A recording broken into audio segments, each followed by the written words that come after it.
The fluorescent lights buzzed overhead like insects trapped in plastic. Rachel Torres had been a shadow for 6 months at Mercy General, moving through Houston's night shift with the kind of invisibility that came from speaking only when necessary, her voice barely audible over the ventilator hums and cardiac monitor beeps that filled the ICU. Her temp badge clipped to scrubs 2 sizes too large, her dark hair pulled back so tight it seemed to erase her face. She didn't lean on the call button. She didn't interrupt. She didn't exist, as far as anyone important cared. That was precisely how she wanted it. The break room smelled like burnt coffee and regret at 2,247 hours, nearly midnight, when Rachel sat alone with a container of lukewarm rice and beans, her shift only halfway through. She ate without tasting, her left hand wrapped around a chipped mug that read "World's Okayest Nurse." The hand tremored slightly. Had always tremored slightly, ever since Helmand Province. She gripped the mug harder, pressing the ceramic into her palm until the tremor stopped. Pain is data. Pain is information. Old habits. She touched the leather of her combat boots through the locker door with one fingertip, a ritual she repeated every shift. Once. Just once. A talisman. An anchor to who she actually was, not who she pretended to be in these hallways. When she returned to the ICU, the charge nurse barely looked up. Rachel moved through the corridors like water finding its lowest point, flowing past charts and monitors and conversations that didn't involve her. She checked on her assigned patients, Mr. Chen in bed 4, stable on the BiPAP machine, Mrs. Okafor in bed 6, resting after her afternoon dialysis, and in bed 2, Marcus Webb, a 73-year-old veteran with shrapnel scars that mapped across his neck and chest like a topographical survey of places most people would never survive. Marcus had been admitted for days prior with coptic exacerbation, his lungs rattling like distant artillery fire every time he exhaled. He'd spent 3 tours in Helmand Province, his chart noted. 27 years in uniform. His breathing had been stable for the past 72 hours. Rachel changed his dressing, her spiral bandaging technique swift and economical, less tape, better tension, holding better than the standard figure-8 protocol that wasted 16 inches of gauze per wrap. She didn't think about it anymore. Her hand simply moved. Muscle memory. The same muscle memory that had tied tourniquets in 30-degree heat while rounds punched through desert air. That was when Dr. Sterling entered the room. He materialized the way men of power always did, his white coat pressed sharp as a surgical blade, his presence making the air pressure shift like a Black Hawk landing. Dr. James Sterling, chief of surgery at Mercy General, whose reputation was built on rigid protocol and rigid control, whose name appeared on hospital procedures and whose approval appeared nowhere. He was 54, attractive in the way wealth and authority made men attractive, his eyes the color of a stormy Atlantic and twice as cold. He'd been born into money, his father had been a judge, his mother's family connected to 3 Houston oil fortunes. Sterling had never once, in his 23 years at Mercy General, been told no. He stopped at Marcus Webb's bedside and observed Rachel's hands for exactly 14 seconds. She didn't look at him. She'd learned that looking made men like Sterling see you. That's not standard protocol, Sterling said.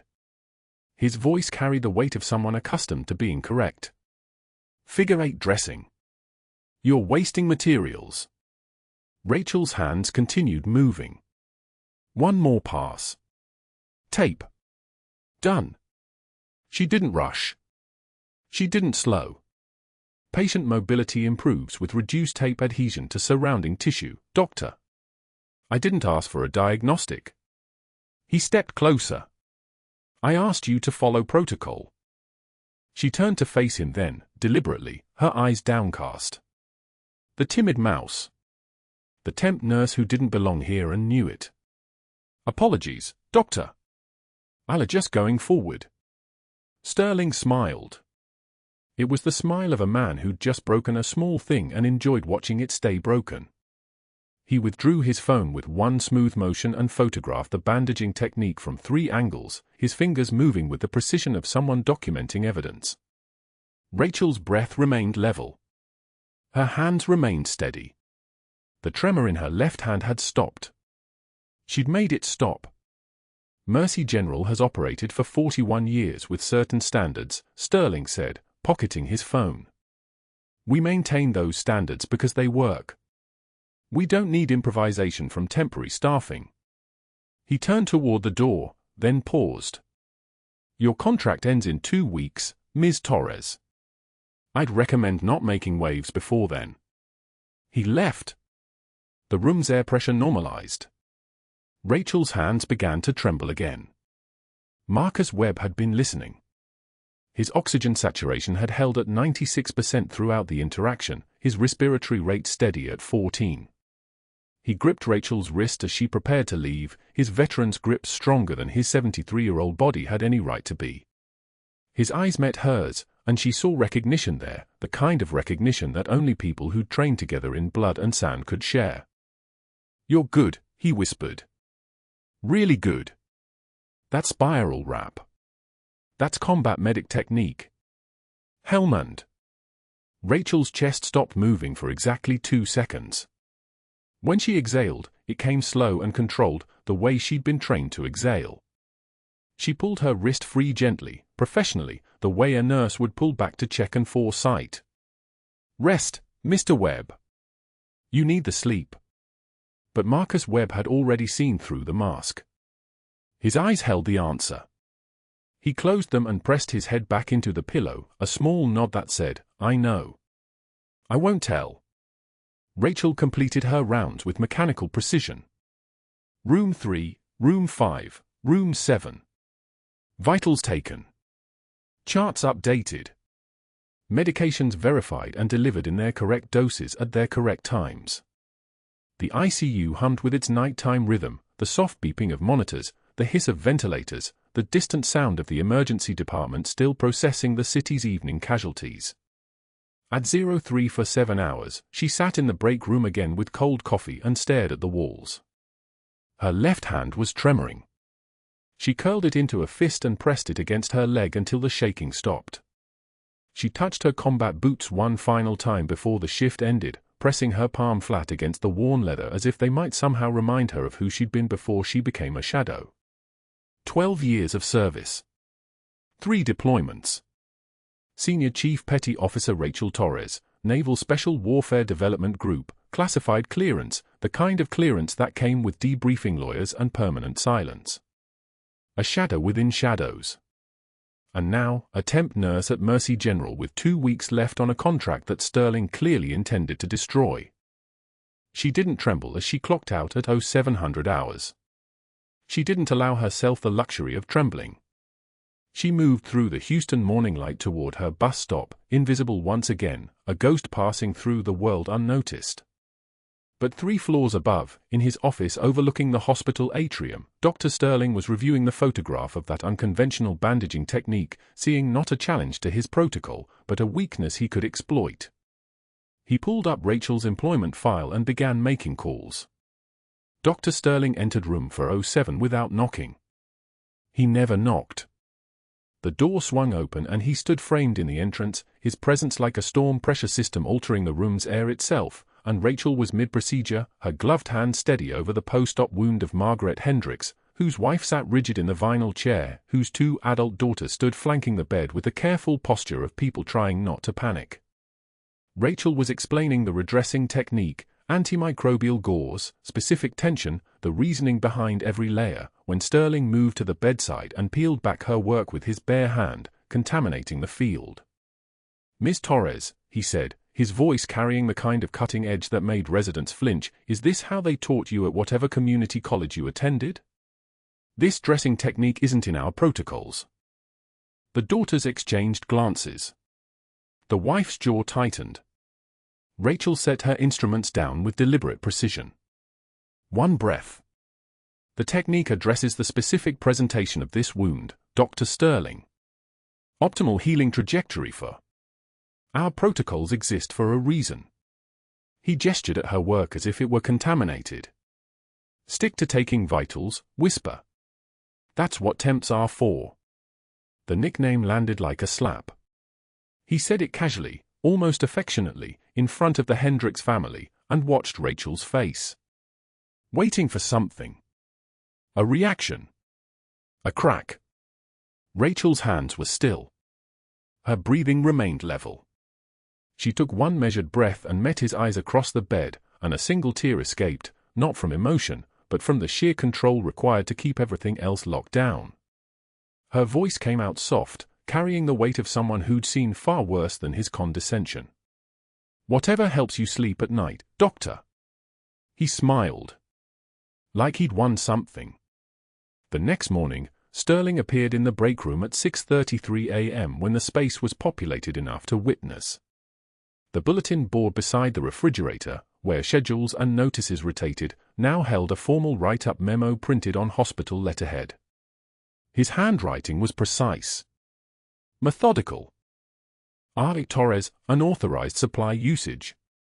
Non-standard patient care procedures. Counseling required. A resident was pouring coffee. 2 nurses loading their lunch bags paused. An orderly stopped mid-stride. Sterling stood there reading it like he'd just noticed it himself, his expression the picture of regretful professionalism. He shook his head slightly, as if disappointed by someone's poor choices. "Shame," he said to no one in particular. She seemed capable. Rachel entered 5 minutes later. She read the memo. Her jaw clenched once, a single muscle spasm at the hinge, and then reset. She read every word with the same attention she'd give to a patient's lab results. Searched for what she'd done wrong according to his protocols. Found nothing. Folded her hands and walked to her locker without speaking. By that afternoon, the social arithmetic had already been calculated and executed. Rachel sat at her usual corner table in the break room with a sandwich that tasted like cardboard and humidity. 2 nurses who'd nodded at her yesterday gathered their trays and drifted toward a different table, their conversation resuming once they were safely distant. A resident pretended not to see her. The fluorescent lights hummed their insistent, anxious hum. The refrigerator cycled on with a mechanical wheeze. She was alone in a room of 15 people. By week 2, the corner table was hers by default. No one sat there. No one walked past it unless necessary. It wasn't that anyone had been explicitly told to avoid her, that would have been unprofessional, actionable, leaving traces. Sterling was too smart for that. He'd simply positioned her. "Your documentation is creative, I'll give you that," Sterling said, reading aloud like her notes were a comedy piece. His voice had that particular cadence designed to invite laughter. "Did they not cover proper soap notes in your program, or were you too busy whispering?" The residents chuckled. One nurse looked uncomfortable. Another joined in.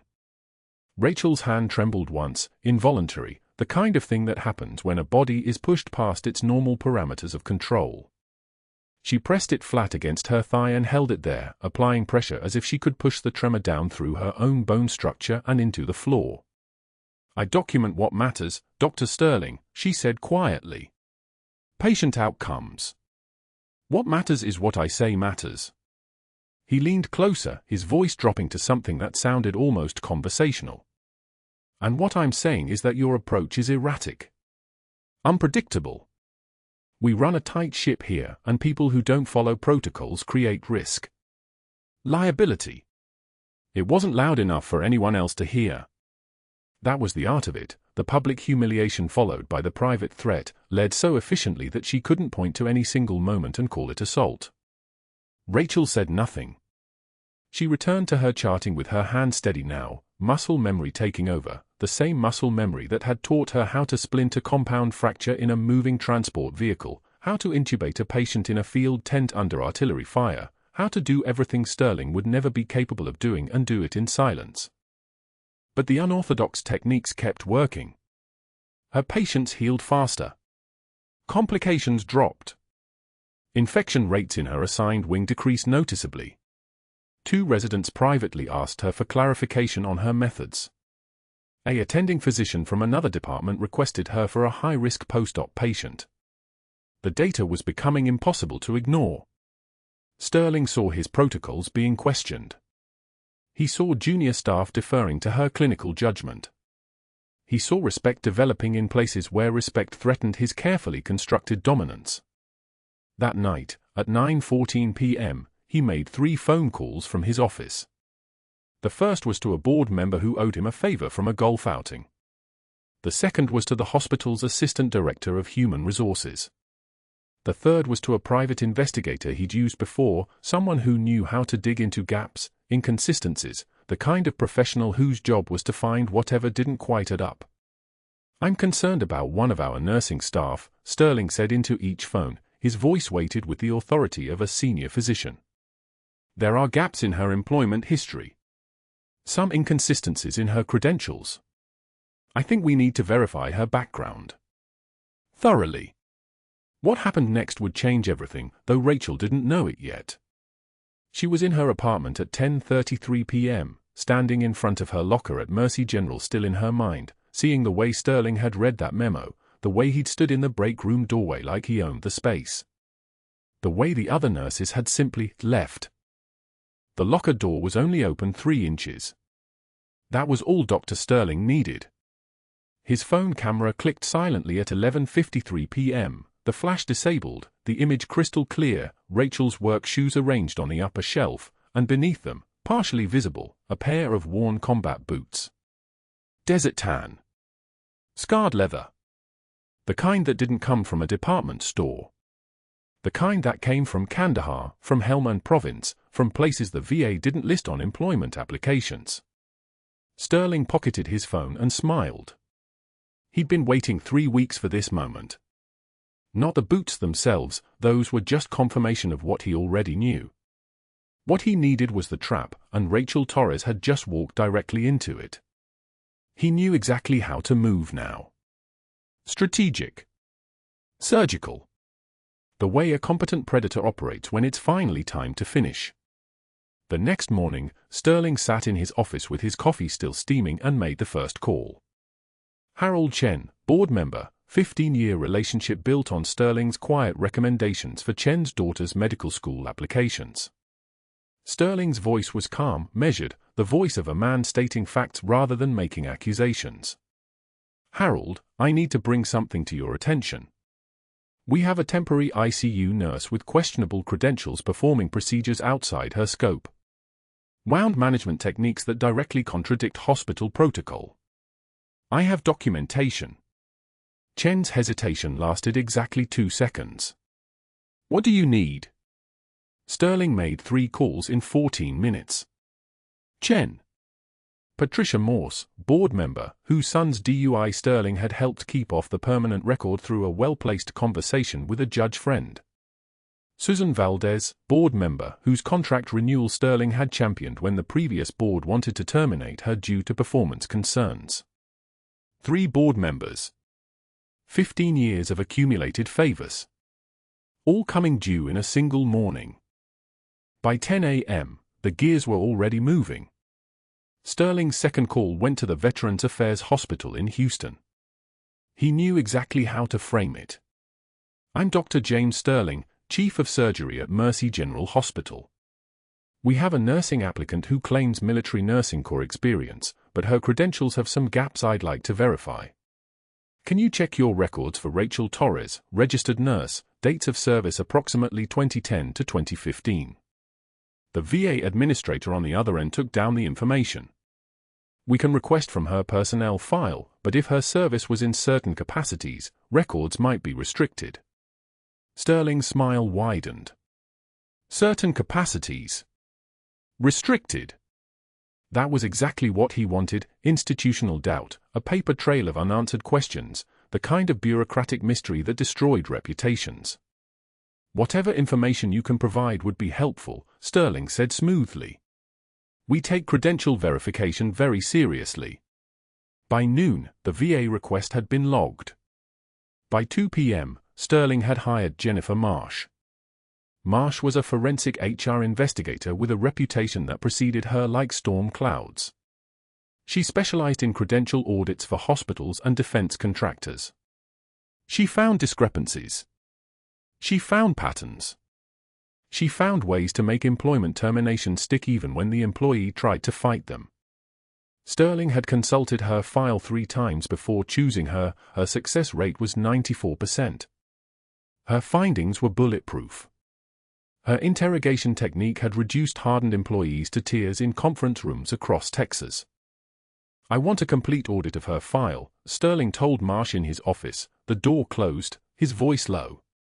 "Employment history, nursing degree, references, everything. And I want gaps highlighted. There are 5 years unaccounted for in her background. I want to know where she was, what she was doing, and why she's covering it up." Marsh, a woman with steel-gray hair and a recording device already clipped to her jacket, nodded once. "I'll have preliminary findings in 48 hours. If there's fraud, I'll find it." The interrogation happened at 3:15 p.m. on a Thursday, in Conference Room B on the 3rd floor of Mercy General. No windows. Fluorescent lights that hummed like insects trapped in plastic. Just Rachel, Dr. Sterling, and Jennifer Marsh with her digital recorder already running. Rachel sat with her hands folded on the table. Her scrubs were fresh. Her expression was blank. She looked like exactly what she was pretending to be, a tired temp nurse caught in an administrative review. Marsh opened her file. Rachel's employment record spread like a dissection, every page documented, every gap marked with a yellow sticky note. "Your nursing degree from the University of Houston is legitimate. 2 years as a staff nurse at Ben Taub Hospital, documented. 3 years at Kelsey-Seybold, also documented." Marsh looked up over her reading glasses. "But there's a 5-year gap between 2010 and 2015. You're 38 years old. In that period, you'd have been early 30s. Most nurses don't take 5-year sabbaticals. Can you explain the gap?" The silence in the room stretched long enough that the fluorescent light seemed to hum louder. Rachel's throat tightened visibly, just once, just enough to show the pressure was working. When she spoke, her voice was quiet. "I'm unable to discuss that time frame." Sterling leaned forward. He was playing his part perfectly now, the concerned physician, the administrator protecting hospital standards. "Ms. Torres, you understand that a 5-year employment gap requires explanation. Were you institutionalized? Incarcerated? In recovery from substance abuse? Those are things we need to know." "I was employed," Rachel said flatly. "In a capacity I'm not permitted to discuss." Marsh exchanged a glance with Sterling, the glance that said they both knew exactly what that meant. "Not permitted by whom?" Marsh asked. "Your employer? Your family? Who's restricting your ability to be honest about your own work history?" "The federal government." Rachel's voice didn't waver. "There are records I cannot provide. Conversations I cannot have. I can tell you I passed every background check required for this position. I can tell you my nursing credentials are legitimate. I cannot tell you anything else." Sterling produced the photograph. He set it on the table slowly, deliberately, like a prosecutor laying down evidence. It showed Rachel's locker, the open door, the combat boots visible beneath the shoe rack. Worn. Scarred. Unmistakably military. "Interesting keepsake," Sterling said softly, "for someone claiming to have no military background beyond basic nursing corps experience. Would you like to revise your employment application now?" Rachel looked at the photograph for exactly 3 seconds. Her jaw tightened once. "That was all. I never claimed to have no military background. I stated I was a registered nurse with military nursing corps experience. The boots are personal property. They have no bearing on my qualifications." "But they do suggest you've misrepresented something," Marsh said, her voice carrying the weight of institutional authority. "Combat boots aren't issued to nurses, Ms. Torres. They're issued to combat personnel. So either you lied about your military service, or you're lying about your job classification. Which is it?" Rachel's hands were still folded on the table. The trembling wasn't fear. It was the physical manifestation of restraint, muscles locked down against responses she couldn't afford to make. "I've misrepresented nothing. I told you exactly what I'm legally permitted to tell you." Sterling stood, which was always the power move, standing while someone was seated, literally looking down. Ms. Torres, Mercy General cannot employ someone with gaps in their background that cannot be explained or verified. We have a duty to our patients. We have a duty to this hospital. Your inability to provide documentation of 5 years of your life makes you a liability. He turned to Marsh. Jennifer, based on this interview, can we proceed with termination? Marsh was already writing in her notebook. Credential misrepresentation. Employment history gap without acceptable explanation. Possible fraud on application materials. Yes. This is terminable. Rachel stood before they could stand her up, which was the only control she had left. I understand. Her voice was steady as surgical steel. Do I need to come back for my final check, or will you mail it? We'll mail it, Sterling said. You're not permitted on hospital grounds after today. Security will escort you to collect personal items from your locker. You have 10 minutes. The walk to the locker room felt longer than it was, the hallway stretching like a throat. Security flanked her, 2 guards in grey uniforms, the message clear to everyone passing, terminated. Dangerous. Gone. By the time Rachel reached her locker, 3 staff members who'd been nearby had suddenly found reasons to be elsewhere. She packed in silence. The cracked ceramic mug that read World's Okayest Nurse in fading letters, a joke gift from a rotation mate 2 years ago. A dying succulent with brown edges, the last thing her former team leader had given her before she'd been ordered to disappear. And the photograph. For people in desert camouflage, faces grim after 36 hours without sleep, taken by a photographer embedded with the unit. 2 faces still visible. 3 faces already crossed with black bars, redacted, erased, officially non-existent. The edges of the photo were worn smooth from 17 years of handling, fingers rubbing across those redacted faces the way someone touches a rosary. Rachel held the photograph for exactly 5 seconds before dropping it into the cardboard box. The security guard extended a form. Sign here confirming you collected all personal items. She signed Rachel Torres in handwriting that looked like someone else's signature entirely, then turned and walked toward the exit. Behind her, someone whispered her name. She didn't turn around. Whatever they were about to say, sympathy, apology, warning, it wouldn't matter anymore. She was already gone. 2 days later, Rachel stood at the Houston bus stop on Westheimer and Gessner, rain hammering down like judgment, a soggy cardboard box growing heavier in her arms. The mug inside, World's Okayest Nurse fading to white, pressed against her ribs. Water streamed down her face. The photo was already warping, the faces of her 3 teammates blurring behind water damage, the black bars across their eyes bleeding ink like erasure itself was weeping. She'd gone back to Mercy General only for the final paycheck, the check that said her employment was terminated with prejudice, credential fraud, unauthorized practice. The words had been typed in stark black Arial across the dismissal letter, printed on hospital letterhead, signed by Sterling himself. The bus was 15 minutes late. That was fine. Rachel had nowhere to be now. The screaming started at 2:17 a.m., 15 blocks away but audible through the rain, a sound that reached into her spine and pulled a memory she'd spent 6 years burying. Sirens. Then the hydraulic shriek of the ER entrance doors slamming open at Mercy General, where she'd been collecting her final paycheck from night payroll, standing in the administrative hallway with water still dripping from her hair.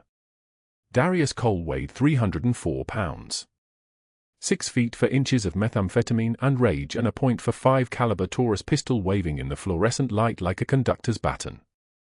He'd crashed through the ER entrance screaming for drugs, for pain medication, bleeding from a botched robbery on Hillcroft Avenue where he'd thrown a brick through a pharmacy window and the window had fought back. His arm was lacerated from wrist to elbow, blood streaming down his jeans, mixing with sweat, the stink of meth-induced hypothermia radiating off him like a furnace. Drugs. His voice cracked the air. I need drugs now or people die. Staff dove behind the nurse's station. A resident froze in the open, hands raised, trembling visibly, the kind of trembling that comes from recognizing that protocols don't matter anymore, that charts and orders mean nothing against the weight of 300 pounds and a loaded gun. The security guard reached for his radio. Coal fired once into the ceiling and plaster rained down like snow. The sound was deafening, the world reduced to ringing and screaming and the smell of cordite and burning drywall. Rachel dropped the box. The cardboard hit the floor. The mug shattered. She was moving before she made a decision to move. Muscle memory took over. 6 years of civilian scrubs couldn't contain what lived in her shoulders, in her hands, in the part of her brainstem that had learned to function when everything else was broken. She moved with the terrifying fluid precision of an apex predator, each step measured and soundless despite the chaos, and she spoke one quiet word in the tone of command she'd used in Helm and Province when the world was ending and her voice was the only anchor her team had. "Brother." Cole's drug-addled brain hesitated. That single syllable, the cadence, the authority, the something else underneath it that made survival instinct kick harder than methamphetamine, made him turn toward her for half a second. Half a second was enough. Rachel closed the distance in 3 steps. She trapped his gun hand between her forearm and hip, redirecting the barrel using his own momentum against him, struck the median nerve cluster in his wrist with surgical precision, not a punch, a controlled application of force at the exact point where nerve met bone. The pistol fell. Her hands moved on their own, muscle memory that had disarmed insurgents in close quarters now turning the weight of a drug-addled civilian against himself using leverage points forged in Helmand and refined through 237 combat operations. For seconds. That's all it took. For seconds and 304 pounds of rage was on the ground with her knee on his shoulder, his arm hyperextended and immobilized, him screaming incomprehensibly into the tile floor while security rushed in with cuffs. Rachel stood. Her breathing was steady. Her hands didn't shake.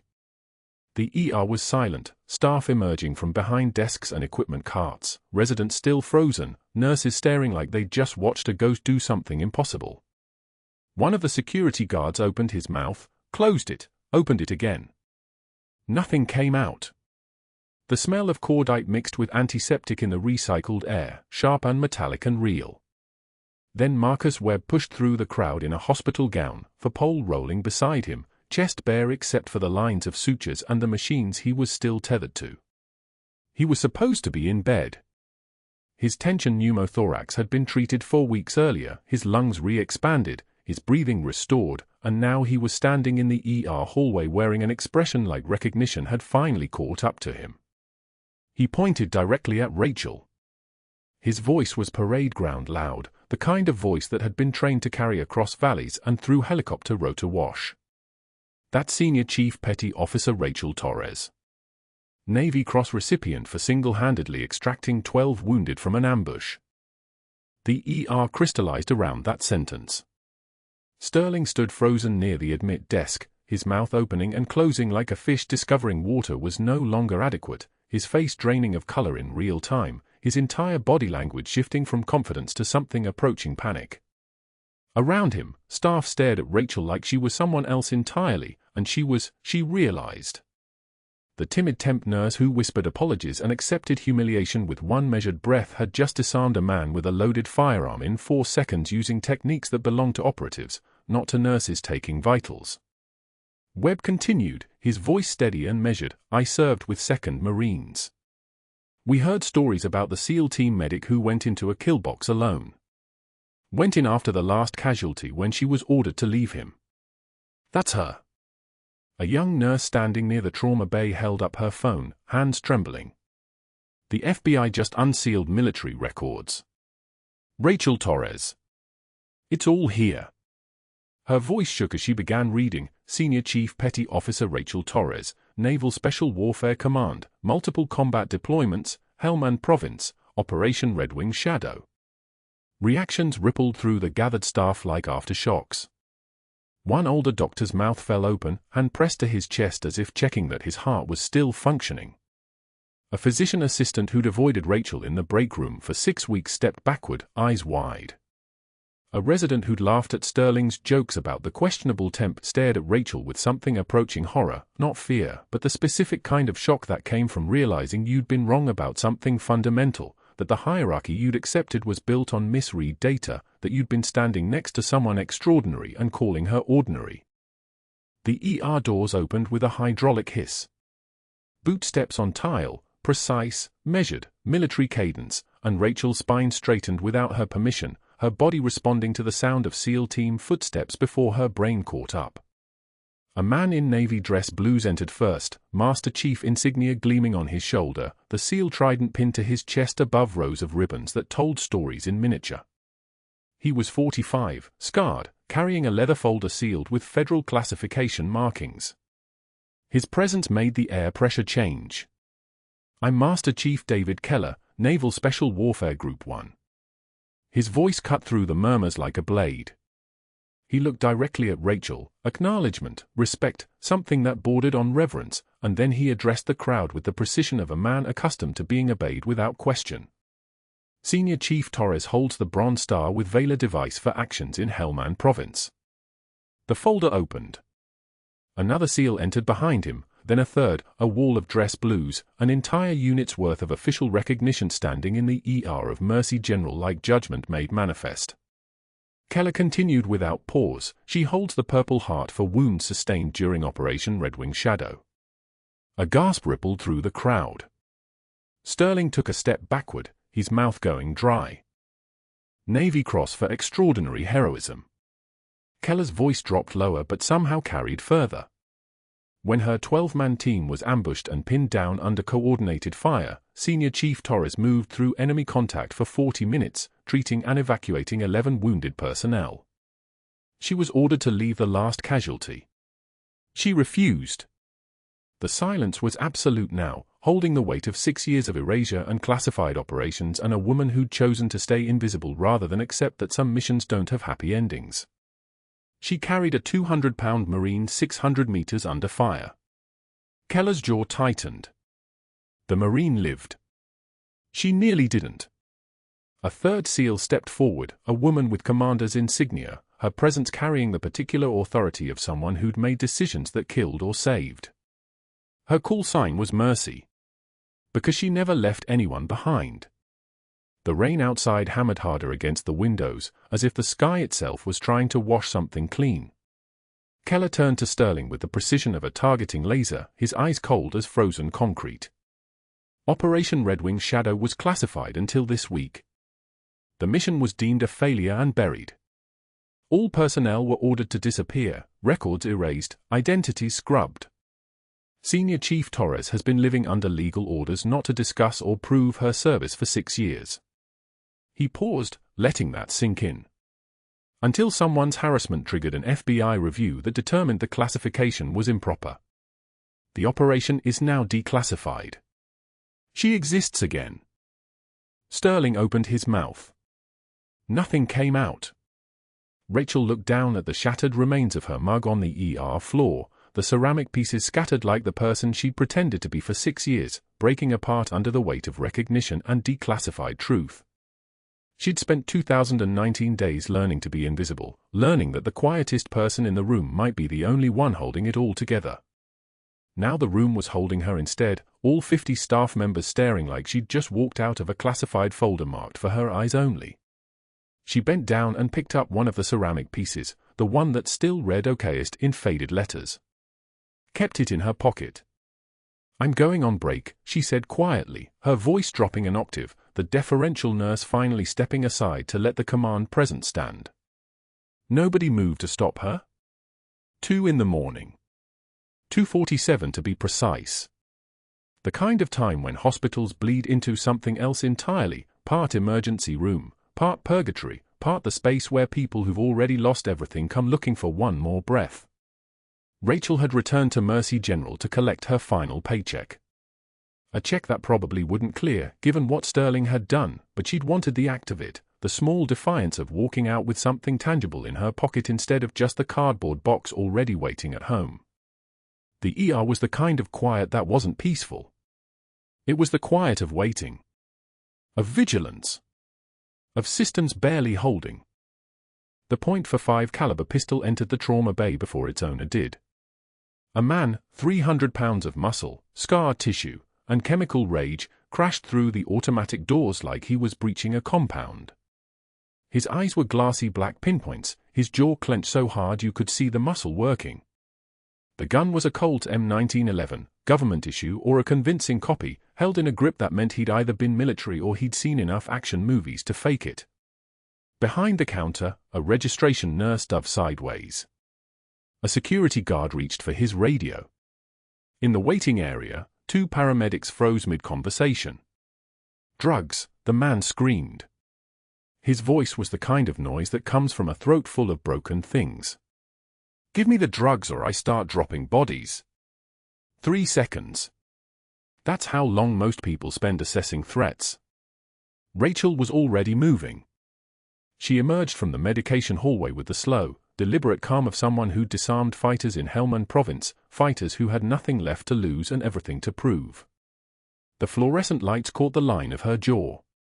She was still in street clothes, still not officially here, but her posture had changed.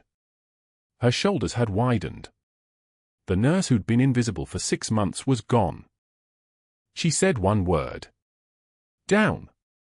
Not a question. Not a request. It was the kind of command that came from a place in her bones that had learned authority in combat zones.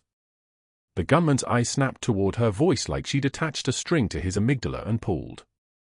Something in her presence, the way she stood, the way she breathed, the absolute absence of fear in her frame, triggered a survival instinct in him that overrode the methamphetamine. He hesitated. That hesitation was all Rachel needed. For seconds.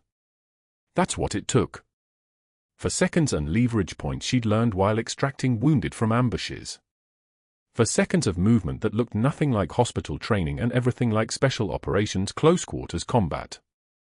Her first step closed the distance.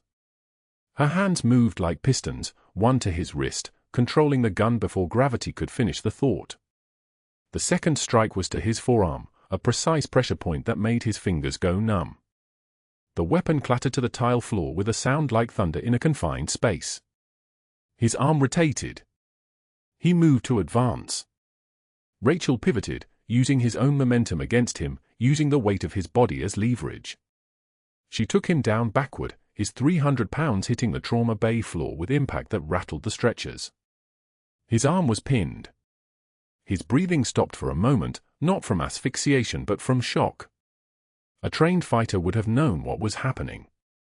This man just knew that he'd gone from holding a gun to being immobilized by a woman smaller than his head. Security personnel rushed in. Rachel released him with surgical precision, and they took custody. The paramedics were already moving toward the gun, securing it, calling the Houston Police Department on a line that would have units rolling in under 3 minutes. The registration nurse was on the phone. The guard was writing down times and details. The ER settled into the choreography of an incident that everyone had trained for but nobody had expected to go this smoothly. That's when Marcus Webb stepped out of the crowd. He was leaning on a cane now, the veteran patient whose tension pneumothorax Rachel had fixed 6 weeks ago. His lung had healed. His breathing had stabilized. He'd been waiting in the ER for a follow-up appointment when the gunman crashed through the doors. Now he moved toward Rachel with the deliberate gait of a man whose body had learned pain the hard way, and he pointed directly at her with the same hand that had gripped her wrist that night in the trauma bay. "Dr. Sterling," he called out. His voice was loud enough that every nurse in the ER could hear it. That Senior Chief Petty Officer Rachel Torres. Navy Cross recipient. Single-handedly extracted 12 wounded from a Taliban ambush in Sanjan Valley. You might want to rethink your HR file on this one. Dr. Sterling was in the ER. Of course he was. They'd called him when the gunman came through the doors, and he'd arrived with the kind of authority he thought would be useful. Now he was standing near the entrance, his white coat open, his face going pale in stages like someone watching their entire career dissolve in real time. A trembling nurse, the same nurse who'd shunned Rachel in the break room weeks earlier, was already moving to retrieve Rachel's employment file from the secure cabinet. But not to amend it with more termination paperwork. She was pulling it with shaking hands, opening it, and then her eyes went wider than they'd gone during the gunman's entrance. "There's an FBI seal," she whispered. "The entire file is classified. There's a note here, clearance only. It says the classification has been lifted as of." She checked the timestamp. 2:32 a.m. today. Oh my God, she's decorated. Bronze star with Valor. 2 purple hearts.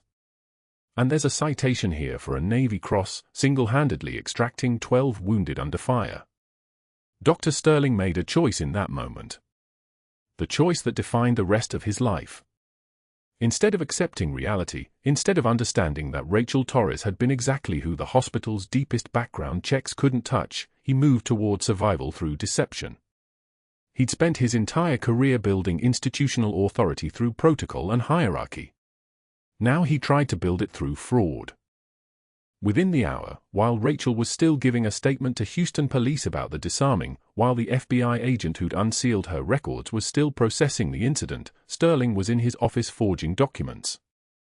Backdated emails to the hospital administrator, claiming he'd known Rachel's identity all along. Falsified memos describing a military liaison office that had requested he maintain observation of her while protecting her cover. Doctored security footage timestamps. He created entire correspondence chains with supposed Navy officials, each document more elaborate than the last. He was desperate and incompetent, and he didn't realize one critical fact: Special Agent Tomlinson, the FBI investigator who'd processed Rachel's declassification, was still on site at Mercy General reviewing the gunman incident and conducting the mandatory security review that followed any firearms discharge in a hospital. Tomlinson was thorough. Methodical. The kind of federal agent who read every email that Sterling suddenly needed to produce. The kind of woman who understood that metadata doesn't lie. The forgeries collapsed in hours. An email allegedly sent 14 months ago referenced encryption protocols that didn't exist until 6 months later. A memorandum bore the signature of a Navy liaison officer who'd retired in 2021, yet the document was dated 2023 and printed on paper stock the hospital had only started using the previous year. Security footage showed Sterling accessing Rachel's locker, photographing her combat boots, then immediately placing calls to board members. The timeline of events made his protective cover story anatomically impossible. Tomlinson brought in 2 additional agents. They interviewed Sterling in the same conference room where he'd interrogated Rachel weeks earlier, where he'd trapped her with questions about classified service records she couldn't legally discuss. "Dr. Sterling," Tomlinson said, her voice flat as a runway. "You're claiming you knew Senior Chief Torres's military identity for over a year." "Yes, I was protecting." Then explained this email dated March of 2023. It references Navy SEAL command structure reforms that weren't implemented until September 2023. That's 6 months in the future from when you claim you sent this. Sterling's confidence began to fracture. His hands moved to his face. His breathing changed. "And this memorandum," another agent continued, sliding a document across the table. "It bears a signature from Commander James Whitmore, retired 2021. That's a matter of public record. Yet this document is dated April 2023. An officer who'd been retired for 2 years somehow signed paperwork at a hospital he no longer had security clearance for. How does that work, Doctor? Or the dates?" Furthermore, Tomlinson said, tapping her tablet, security footage from hallway cameras shows you accessing Senior Chief Torres's locker at 11:53 p.m. on the night of her termination. You photographed the contents. At 11:53 p.m., you called 3 board members. At 12:08 a.m., you initiated contact with the VA investigator. The timeline of events makes your claim that you were protecting her classified status operationally impossible. You can't protect something you've just exposed to 3 board members and federal investigators. The walls compressed. Sterling's jaw started moving without words coming out. Tomlinson leaned back in her chair. "You're under arrest for falsifying federal documents, obstruction of justice, and attempting to impersonate military liaison authority. You have the right to remain silent." He was handcuffed in the hallway. Led past the break room where Rachel had eaten alone while nurses left the table. His white coat was seized as evidence. His medical license was suspended by the state board before he'd even finished processing into custody. Mercy General's board of directors terminated his employment by unanimous vote within 4 hours, a decision so swift it suggested they'd been waiting for permission. The ER staff watched it happen. The nurses who'd shunned Rachel watched a man who'd wielded absolute authority being escorted out by federal agents like a common criminal. The residents who'd backed his protocols watched his entire empire collapse in real time. The security guard who'd hesitated when the gunman entered watched the man who'd made the hospital's reputation reputational ash.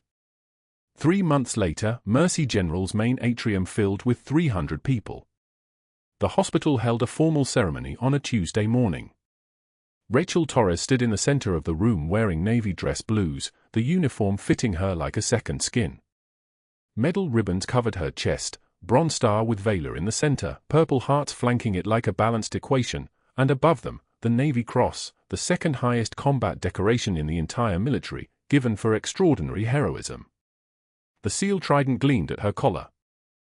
Her worn combat boots, the ones Sterling had photographed, the ones that had started everything, were retired to a shadow box mounted on the hospital's wall of honor. The plaque beneath read, Senior Chief Petty Officer Rachel Torres, USN. In recognition of extraordinary service and the strength of quiet courage. Master Chief Brandon Keller, the SEAL team leader who'd flown in for the ceremony, presented her with a new set of combat boots, polished mirror bright, the leather reflecting light like still water. For the warrior who's done hiding, he said quietly. The hospital's CEO stood at a podium and offered an apology that included termination of Dr. Sterling's severance, restoration of Rachel's full employment record with back pay, and a permanent position as Director of Emergency Medicine Training. When Rachel was invited to speak, she walked to the microphone with the same measured pace she'd used approaching the gunman weeks earlier.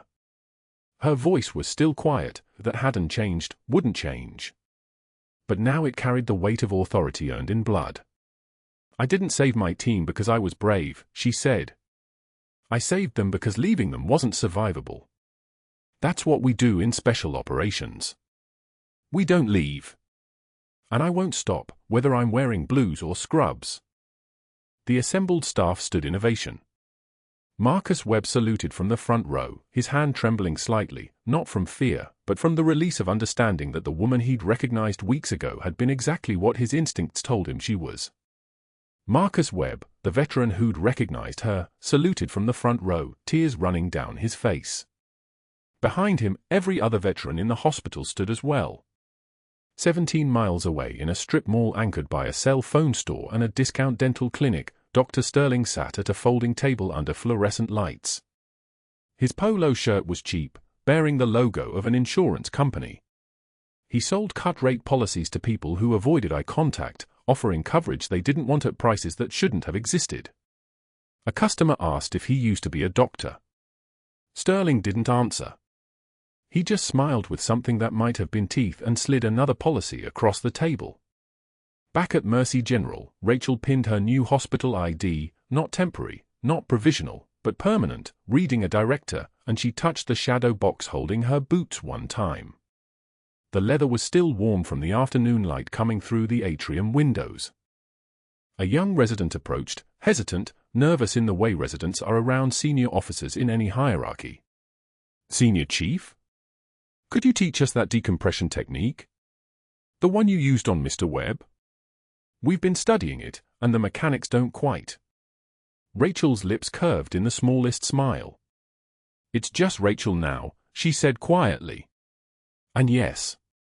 I'll teach you. The camera would have lingered on that moment if this had been a film, Rachel surrounded by eager learners, finally able to be both warrior and healer, her hand steady and sure, teaching the skills she'd earned in Helm and Province to the next generation. The final image would have been her quiet voice filling the training room, the fluorescent lights humming overhead like the world's background music, her silhouette in dress blues and polished boots, no longer hiding anything. Sometimes the bravest warriors carry stethoscopes, not guns. If this story resonates with you, if you've ever been underestimated by someone who couldn't see your true strength, hit subscribe. Share this with someone who knows what it means to be quiet and powerful. And comment, was Dr. Sterling's punishment enough, or did he deserve worse? Because justice isn't always what we expect. Sometimes it's what we earn.